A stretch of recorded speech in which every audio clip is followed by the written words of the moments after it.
아, 여름이 이제 무르익었습니다. 장마도 지금 지나는 중이긴 하지만 불볕 더위가 우리를 기다리고 있지요. 그래서인지 여름이 되면 많은 분들이 일하는 것보다는 좀 쉬기도 하고 충전도 하고 또 지나온 생활들을 되돌아보면서 하반기를 잘 준비하는 그런 시기가 여름이지 않나 이런 생각이 듭니다. 지난주만 해도 이제 중고등학교가 방학을 시작을 했어요.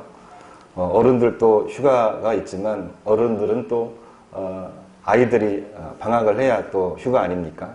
그래서 아마 이번 주부터 방학도 하고 뭐 휴가도 있고 그렇지 않을까 생각이 되는데, 아무쪼록 이번 여름이 덥기도 하고 비도 많이 오긴 하지만 건강하고 또한 충전되고 또 남은 하반기를 믿음으로 잘 준비할 수 있는 영적인 은혜의 시간이 되기를 주님의 이름으로 축복합니다. 우리가 인생을 살아가면서 하나님의 복과 은혜가 있다는 사실을 너무나 잘 알고 있습니다. 그러한 은혜가 있기 때문에 오늘 또 견디어내고 있는 것이거든요. 사실은 그것을 우리가 이미 알고 있고 경험을 하고 있는데 가끔씩은 나에게는 하나님의 복이 없나 뭐 이런 생각을 할 때가 있습니다. 그때를 우리는 어느 때라고 이야기를 하냐면은 하나님의 은혜를 경험하지 못하고 잊어버리고 있을 때, 그리고 하나님의 은혜에서 벗어나 있을 때 그런 생각이 든다고 합니다. 그러면 그때는 어떤 마음을 갖게 되느냐? 내가 혼자인가? 내가 잘못된 길을 걸어가나? 이런 생각들을 한다고 그래요. 그러나 우리 믿는 사람들은 태초부터 우리를 구분해 주셨습니다. 그리고 우리에게 찾아오셨어요. 아들을 통해서 생명을 우리에게 불어넣어 주셨습니다. 부활을 통해서 악과의 싸움에서 이길 수 있는 힘을 우리에게 주셨어요.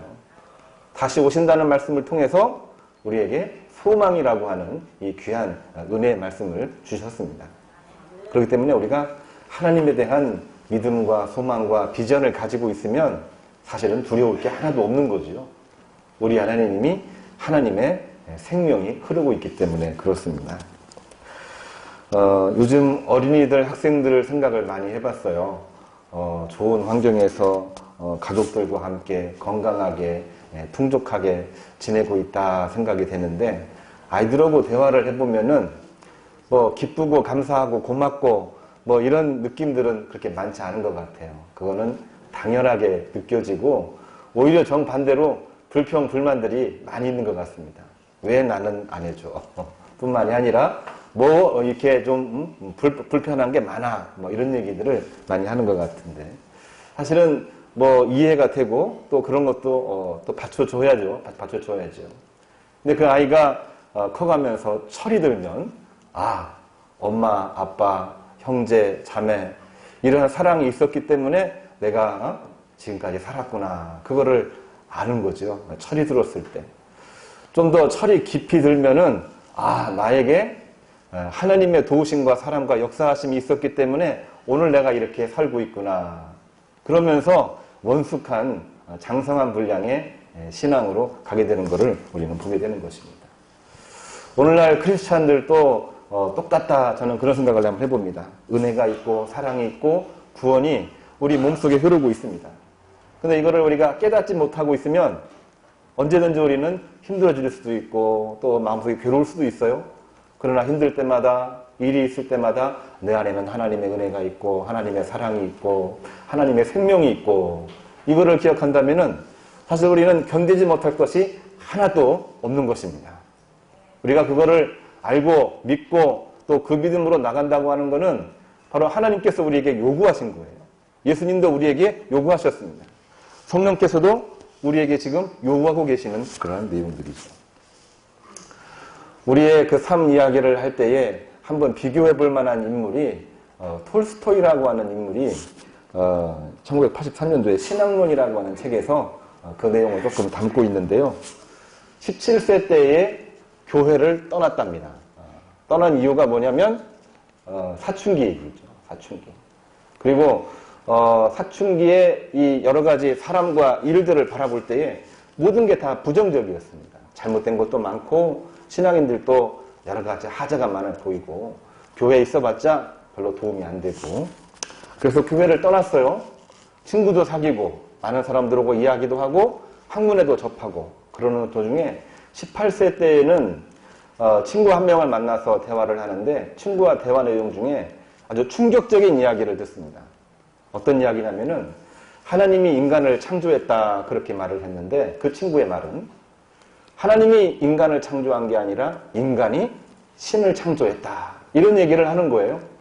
그 당시에 유명한 철학자들의 이야기를 아마 담아서 이야기한 무신론적인 입장이었던 것 같습니다. 아마 이 내용은 우리들도 가끔씩 들어봤을 텐데 하나님은 보이지가 않아요. 하나님은 우리 안에 계신데 우리가 느낄 때도 있고 느끼지 못할 때도 있습니다. 느끼고 알고 믿음으로 나가면은 그는 크리스찬이지만 그거를 느끼지 못하고 알지도 못하면은 사실 내 안에 계셔도 그분과는 아무런 상관이 없는 것이거든요. 믿지 못하는 사람들은 신이라고 하는 것도 하나의 개념이다. 우리 머릿속에 있는 지식이다. 사람들이 자꾸 신이 없는데 있다고 말을 하면서 지식으로 규정을 해놓고 개념으로 자꾸 이야기를 해놓고 말할 때마다 신, 하나님 이야기를 하니까 그게 하나의 개념이 돼서 우리가 알 수 없는 신이 우리 머릿속에 있고 우리 삶 속에 있는 거다. 이렇게 이야기하는 무신론적인 입장이었습니다. 그러니까 이 청소년기에 가출을 했고 교회를 떠났던 이 톨스토이에게는 그야말로 충격이었고 그의 머릿속에는 완전히 혼란이었던 것입니다. 그렇게 인생을 청년기를 보냈고 장년기를 보냈어요. 그러다가 뒤늦게 이 사람이 회심을 했는데 55세 때에 회심을 했다고 이야기를 합니다. 그 신학론이라는 책에 나의 회심이라고 하는 이 짧은 글이 하나 나오고 있는데 거기 있는 내용을 보게 되면은 자기가 5년 전에 회심을 했다고 이야기를 하면서 이런 이야기를 해요. 내가 지금까지 욕망했던 거를 나는 이제 더 이상 욕망하지 않게 되었습니다. 내가 지금까지 구하지 않았던 거를 나는 이제부터 자꾸 구하게 됐습니다. 지금까지 좋게 보였던 것들이 왜 그렇게 좋지 않게 보이는지 모르겠습니다. 지금까지 대수롭지 않았던 것들이 이제는 나에게 중요한 것이 되었습니다. 지금까지는 성공을 위해서 또한 지금까지는 여인들과 함께 놀고 지금까지는 술에 취해서 방탕하게 지내는 것이 최고의 행복인 줄 알았는데 이제는 그것이 나에게 행복을 줄 수 없다는 것 나는 이제 뼈저리게 깨달았습니다. 이게 바로 회심에 나오는 참회록에 관한 그러한 내용이었습니다. 그가 생각했던 그가 가지고 있었던 그 개념 속에 행복도 없었고 그 안에 복이라고 하는 것은 존재하지 않았다는 것을 뒤늦게 깨닫고 돌아오게 된 것이죠. 돌아왔는데 어디로 돌아왔느냐? 교회가 아니라 자기는 하나님께로 돌아왔다. 교회로 돌아왔다는 표현은 다시 신앙인이 되었다, 일원이 되었다 그런 표현보다는 하나님의 말씀 앞에서 자기를 회개하고 하나님 앞에서 내가 올바로 살려고 노력을 해야 되겠다 이러한 결단이 그 안에 들어있는 거죠. 그렇습니다. 깨달음이라고 하는 것은 우리에게 너무나도 중요하죠. 깨달음은 별 차이가 없습니다. 종이 한 장 차이입니다. 생각하기 나름이라고 하는 거죠. 행복이라고 생각을 했는데 그것이 행복이 아닌 것이 깨달음이고 행복이 아니라고 생각을 했는데 한번 생각을 해보니까 야 그거는 정말로 행복이었구나. 이것이 바로 깨달음이라고 하는 것입니다. 복 있는 사람의 길은 과연 뭘까요?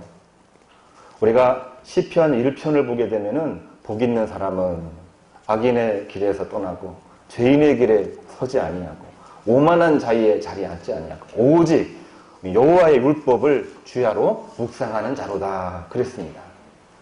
다른 말로 하면은 세상에서 벗어나서 여호와 하나님과 그의 말씀을 밤새도록 또 밤이나 낮이나 묵상하면서 사는 것이 나에게는 최고의 기쁨이다 그렇게 말하고 있는 것이죠.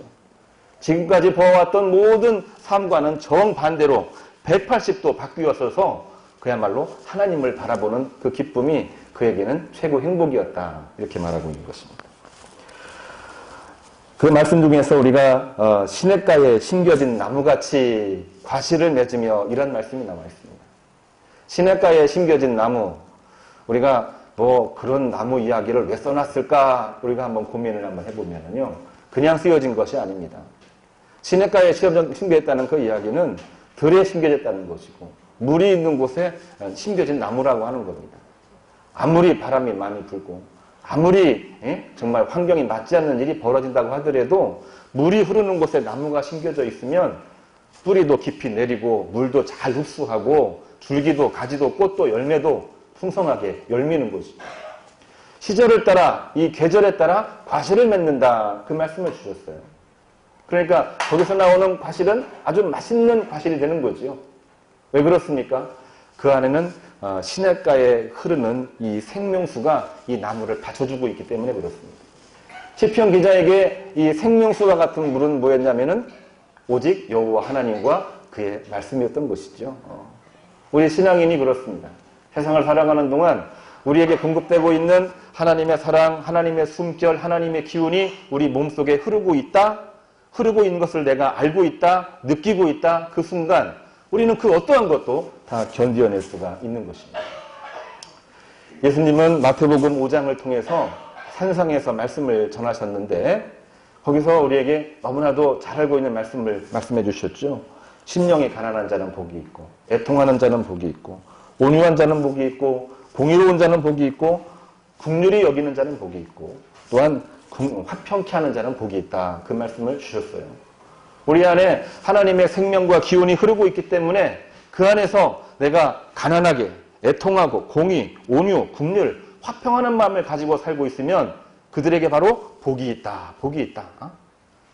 복이 있다.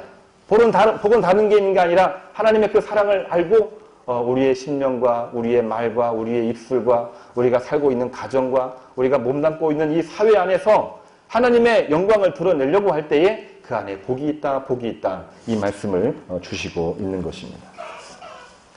로마서 8장 28절 말씀은 사도 바울이 마지막으로 로마 교회에 편지를 하면서 권고하고 있고 또 사실 엄밀히 말하면은 최후의 메시지라고 해도 과언이 아닙니다. 우리가 다 부족하다. 그러나 그 부족한 중에도 하나님의 역사가 있고 하나님의 생명이 있고 하나님의 섭리가 들어있다. 그러므로 부르심을 입은 모든 사람들은 모두가 다 같이 합력하여, 우리 옛날 성경은 협력하여 이렇게 되어 있는데요. 개정본에서는 합력하여, 마음을 합하여, 협동하여 하나님의 의와 선을 이루느니라. 그거를 알고 살아가는 사람들에게 하나님의 복이 있고 바로 거기에 복된 사람의 길이 있다. 이 말씀을 해주시고 있는 것입니다. 오늘날 우리 청소년들하고 대학생들하고 대화할 기회가 좀 몇 번 있어서 잠깐 대화를 한번 소개를 해보려고 합니다. 앞으로 꿈과 비전이 뭐냐 이런 질문을 많이 해요. 왜 청소년이고 대학생들이니까. 우리 교우님들도 분명히 마음속에 꿈과 비전이 있으리라고 생각이 됩니다. 그러면 우리 청소년들한테 그런 얘기를 하면은 이런 얘기를 해요. 뭐 옛날 우리가 말했던 것처럼 저 앞으로 꿈이 판사가 되는 것이고 검사가 되는 것이고 의사가 되는 것입니다. 이렇게 이야기를 해요. 그러면 제가 또 질문을 하죠. 왜 판사가 되려고 하고 왜 검사가 되려고 하고 왜 의사가 되려고 하나 이렇게 물어봤어요. 그러면은 어떤 대답이 나올 것 같으세요? 잘 대화 안 해보셔서 모르죠? 맑고 깨끗한 그 아이한테서는 내가 판사가 돼서 정의로운 사회를 만들고 싶어요. 내가 의사가 되면 아픈 사람들 고쳐주고 싶어요. 뭐 이러면은 우리가 그래? 야 정말 고마운 말을 하는구나 이런 마음을 가지는데 제 말이 맞는지 모르겠습니다. 요즘 아이들 뭐 이렇게 나쁘게 말하는 건 아니에요. 요즘 문화니까 한번 우리가 봐야 됩니다. 뭐라고 말하냐면은요. 그거 하면은 돈 잘 벌잖아요. 이렇게 이야기를 해요. 그래? 돈 잘 벌어? 내가 알기로는 돈 잘 버는 것 같지가 않던데 로우스쿨 생겨가지고 너무 많아서 취직도 어렵다고 하던데 요즘 의사도 많이 생겨가지고 문 닫는 병원 많고 개업도 못하는 병원도 많다고 그러던데 야 너 어떻게 그런 생각을 했어? 아닌데 돈 잘 번다고 그러던데 그러니까 뭐라고 말을 하냐면요 나 그러면 돈 잘 버는 CEO가 되고 싶다고 그래요. CEO가 기업의 총수가 되고 싶다는 이야기를 해요. 그래? 야, 그거는 더 어려워. 그거는 아무나 하는 게 아니고 CEO 됐다고 해도 잘하면 1년이고 2년 내에 그냥 주저앉는 CEO 너무나도 많아. 야, 너 왜 그렇게 어려운 거 하려고 그러니? 왜 이렇게 어려운 거 하려고 그러니? 야, 솔직히 말이야. 재판관 되면은 좋기는 한데 재판관이 뭐니? 좋은 것과 나쁜 거를 구분하는 건데 대부분 다 문제 있는 사람들을 문제 있는 상황을 놓고 하는 거니까 너도 구속으로 들어가야 돼. 네가 정의를 위해서 헌신하겠다고 하면은 재판관 좋은 거지만 너 그 일 하다가 너 지칠 수 있어. 기도하지 않으면 재판관 못해. 너 환자들을 치료하고 싶다고 그랬지? 환자들도 사실은 다 힘든 사람들이야. 몸도 아프고 마음도 아프고. 근데 그게 그렇게 하고 싶어? 돈 때문에? 그것도 내가 정말 사랑하는 마음과 기도하는 마음을 갖지 아니하고는 너는 절대로 의사가 될 수가 없어. 그런 마음을 가지고 이야기를 했는데 이 마음속에 꿈이 뭔가 사실 없어요. 꿈이 아니라 다 돈 때문에 돈 벌고 싶어서 일을 한다고 그래요. 꿈을 갖는다고 그래요. 대학생들에게도 똑같이 질문을 해봅니다. 해보면은 요즘에 꿈이 뭐냐? 꿈 별로 없어요. 취직만 잘 되면 돼요. 어디든지 안정적으로. 그리고 들어간 다음에 안 잘리는 기업으로 갔으면 좋겠어요. 이게 요즘 학생들의 대화 내용입니다. 우리가 불과 몇 년 전까지만 해도 꿈을 이야기했고 비전을 이야기했고 그 꿈과 비전을 위해서 기도하고 부르짖고 그렇게 살았는데요. 2016년 지금 현재 와서 보게 되면은 사실 그거는 이제는 옛날 얘기가 돼버린 느낌이 많이 들어요. 우리 학생들에게 대체 무엇을 심어줘야 되느냐? 하나님의 복과 하나님의 사랑과 하나님의 생명을 우리가 심어 놓아줘야 되는데 대체 어떻게 심어 놓아줘야 될 거냐? 제가 학생들하고 이야기를 하면서 그렇게 얘기했습니다. 정말 내가 하고 싶은 일이 뭔지 생각을 해봐라. 그리고 그거를 가지고 네가 너의 비전을 세우고 그거를 가지고 기도하면 하나님이 너에게 그거를 꿈과 비전으로 주실 거야. 그게 바로 너의 비전이야. 그리고 내가 정말로 의사가 되고 싶고 내가 정말로 판사가 되고 싶고 내가 정말로 CEO가 되고 싶으면은 너 그런 거 정말로 하고 싶은 사람을 친구로 좀 사귀어봐. 친구로. 사실 살면서 법조인의 도움 받을 때가 얼마나 많이 있는지 알 수가 없습니다. 몸이 아프면 우리 병원에 가야 돼요. 그리고 뭔가 새로운 일을 하려면은 CEO와 같은 사람들의 이 견해가 우리 인생에 굉장히 중요합니다. 내가 그거를 다 할 수는 없어요. 내가 재능이 안 될 수도 있고 내가 상황이 안 될 수도 있고 내가 할 수 있는 일이 있습니다. 하나님이 나에게 주신 계획과 섭리가 있어요. 그거를 너가 조금 봤으면 좋겠다. 그거 가지고 기도해.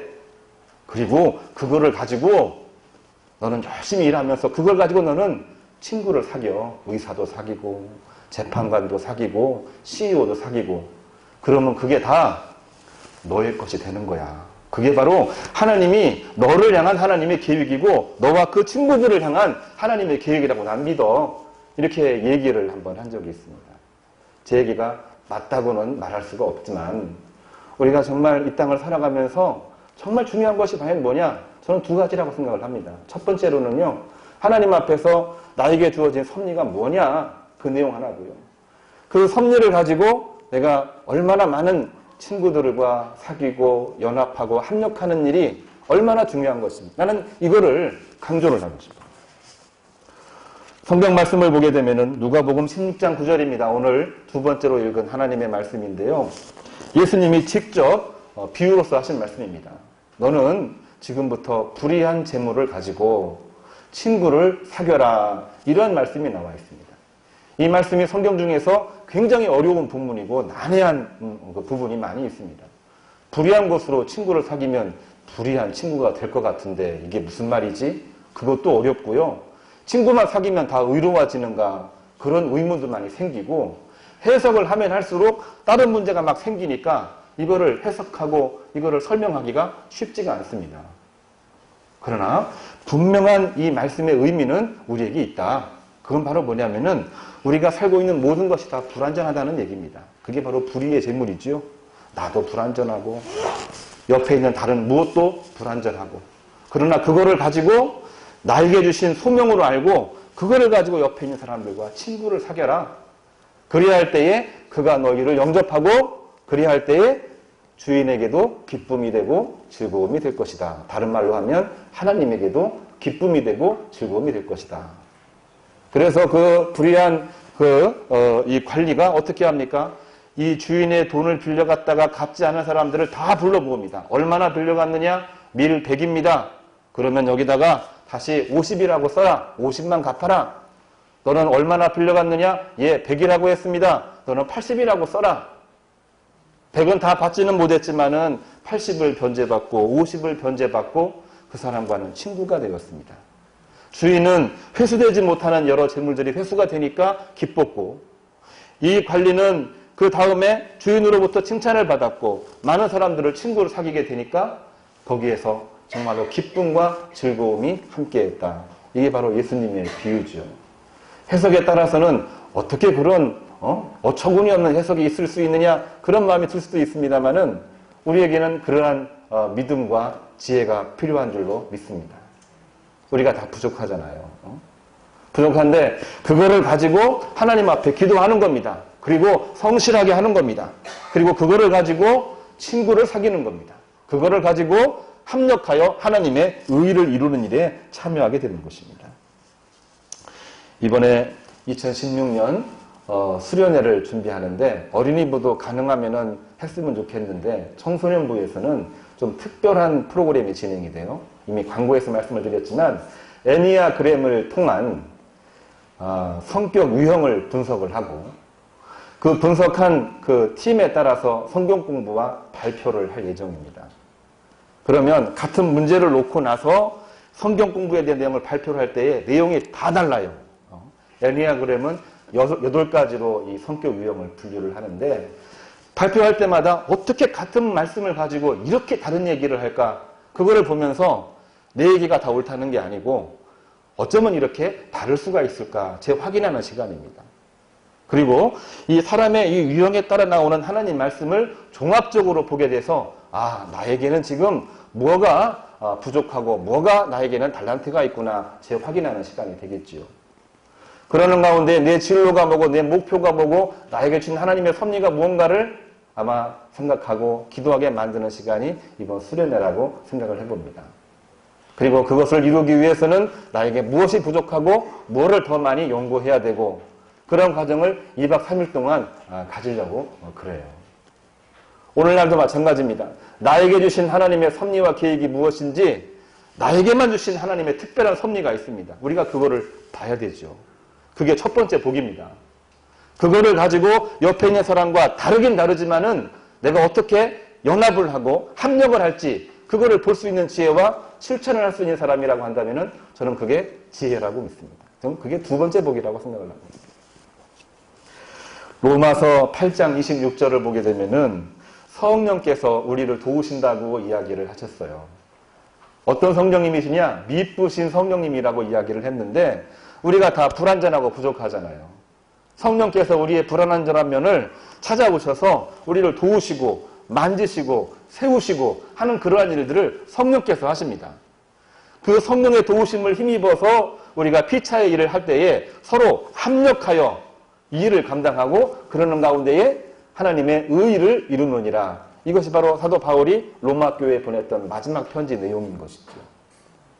합력하여 선을 이룬다고 하는 것이 얼마나 중요한 일인지 알 수가 없습니다. 출애굽기 4장 14절 말씀을 보면 우리가 모세를 부르시는 장면에 이 모세가 너무나도 힘들고 너무나도 큰일이라 감당이 안 돼서 나는 그 일을 죽어도 못합니다. 나같이 이렇게 실패자요. 나같이 어린아이와 같은 사람이 그 일을 어떻게 감당한다는 말입니까? 이런 질문을 하니까 하나님께서 모세에게 직접 하시는 말씀입니다. 지금 내 손에 들고 있는 것이 뭐냐? 지팡이입니다. 내가 지팡이와 함께 할 거다. 내 옆에 누가 있느냐? 아론이 있지 않느냐? 내가 말을 못한다고 하는데 내가 하는 말을 아론을 통해서 내가 그 일을 감당하게 할 것이다. 이런 말씀을 주셨어요. 근데 이 모세가 같은 레위 지파의 형제이긴 하지만은 이 아론이라고 하는 그 형을 자기의 동역자로 여기면서 출애굽을 하는 과정에 굉장히 중요한 역할을 감당하는 인물로 활용을 하게 됩니다. 하나님이 주시는 섭리를 있는 그대로 받아들인 거예요. 그러는 가운데에 형을 동역자로 만들고, 또한 누이가 되는 미리암을 또 동역자로 만들고, 또한 그의 제자이기도 하고 그의 부하이기도 했던 여호수아와 갈렙을 그의 동역자로 만들어서 출애굽 과정에 너무나도 중요한 인물로 활용하는 것을 보게 됩니다. 우리가 아말렉과의 전쟁에서 너무나도 잘 알잖아요. 군대가 준비가 안 됐는데 아말렉 군대가 쳐들어왔어요. 방법이 없습니다. 모세가 이렇게 이야기를 합니다. 나는 산에 올라가서 기도할 것이다. 여호수아 너는 나가서 저 아말렉 군사들과 싸워라. 그렇게 이야기를 합니다. 기도밖에 할 게 없는 거예요. 이 모세로서는. 산에 올라가서 막 기도를 하는데 기도할 때 손을 올리니까 이깁니다. 힘들어서 손을 내리니까 이 여호수아의 군대가 지기 시작을 해요. 그럴 때 옆에서 도와주었던 사람이 아론과 훌 아닙니까? 팔이 안 내려오도록. 어떻게 그런 관계가 형성되어 있는지는 우리가 다 알 수가 없어요. 그러나 기도할 때에 서로 합력하여 같이 기도하고, 여호수아가 싸울 때에 하나님께서 갈렙을 비롯한 많은 사람들을 같이 싸울 수 있도록 도와주시는 것입니다. 그 안에는 보이지 않는 하나님의 손이 존재하게 되는 것이죠. 그렇습니다. 나 혼자서는 감당할 수 있는 것이 세상에 어느 곳도 없습니다. 더 어렵고 힘들었던 사람이 누구냐면은 우리가 너무나 잘 알고 있는 엘리야라고 하는 인물이지요. 엘리야라고 하는 인물. 믿음으로 이겨서 승리하기는 했지만은 결국에는 도망갔습니다. 하나님이 힘 있는 하나님이 아니라 연약하고 세미한 소리 가운데 함께 하시는 하나님이라는 것을 깨달은 다음에도 내가 어떻게 합니까? 내가 가진 것이 없는데. 내가 너에게 아합에게 무릎을 꿇지 아니한 7,000명의 명사를 내가 준비해 놓았노라. 그래도 믿지를 못하는 거예요. 그게 바로 사람입니다. 우리의 믿음은 그렇게 연약해요. 늘 막 넘어지고 늘 자신이 없고 그렇습니다. 그때 하나님께서 이 엘리야에게 귀한 말씀을 합니다. 너는 제자를 삼아라. 하사엘을 제자 삼아 기름 붓고, 예후를 제자 삼아 기름 붓고, 엘리사를 잡아 기름 붓고, 이 아합 정권에 대해서 하사엘이 그들을 칠 것이고, 거기에서 살아남는 자를 예후가 칠 것이고, 예후의 칼 앞에 살아남는 자를 엘리사가 칠 것이다 하면서 북이스라엘의 이 아합, 이 오므리 왕조를 심판하시는 데에 누구를 사용하느냐? 엘리야를 사용하십니다. 엘리야를 사용하시되 혼자만 사용하시는 것이 아니라 그에게 있는 수많은 동역자를 합력하여 사용하게 만들어 주셨던 것이죠. 우리들도 능력이 있는 사람이 얼마나 됩니까? 나만 능력이 없고 상대방은 다 능력이 있어 보이나요? 우리의 눈이 어두운 거라고 생각합니다. 사실은 다 어려운 사람들이고 힘이 없는 사람들입니다. 그러나 그러한 가운데에서도 내가 하나님에 대한 믿음을 가지고 기도하면서 내 옆에 있는 형제 자매를 우리의 친구로 삼고 사귀며 믿음으로 나갈 때에 하나님께서는 그 안에서 출애굽의 역사도 이루게 하시고, 정말 잘못된 이 오므리 왕조에 대한 심판도 하나님께서 하게 만들어 주시는 것입니다. 이 일을 하기 위해서 예수님께서는 복 있는 사람이 과연 뭐냐 이런 말씀을 하시며 마태복음 5장 3절로부터 12절 말씀에 산상수훈의 말씀을 하셨어요. 늘 마음을 가난하게 하고 애통하며 기도하는 자가 되라. 그러면 복이 있을 것이다. 온유한 마음으로 정의를 사모하며 예배하라. 그리하면 그 안에 복이 있을 것이다. 긍휼히 여기며 마음을 청결히 할 때에 그 안에서 경건의 힘이 있을 것이다. 화평케 하며 의를 위해 박해를 받으라. 핍박을 받으라. 그 안에서 열매가 맺혀질 것이다. 저는 이렇게 산상수훈을 해석을 합니다. 복 있는 사람이란 과연 뭘까요? 그건 다름이 아니라 협력하여 하나님의 선을 이루는 사람들이 바로 복 있는 사람이라고 믿습니다. 우리 교우들과 이번 여름성경학교 어린이와 학생들 하나님께서 함께 하시는 가운데에 복 있는 삶이 되고 복 있는 성도가 되고 복 있는 어린이와 학생들이 되고 교사들이 되기를 주님의 이름으로 축복합니다.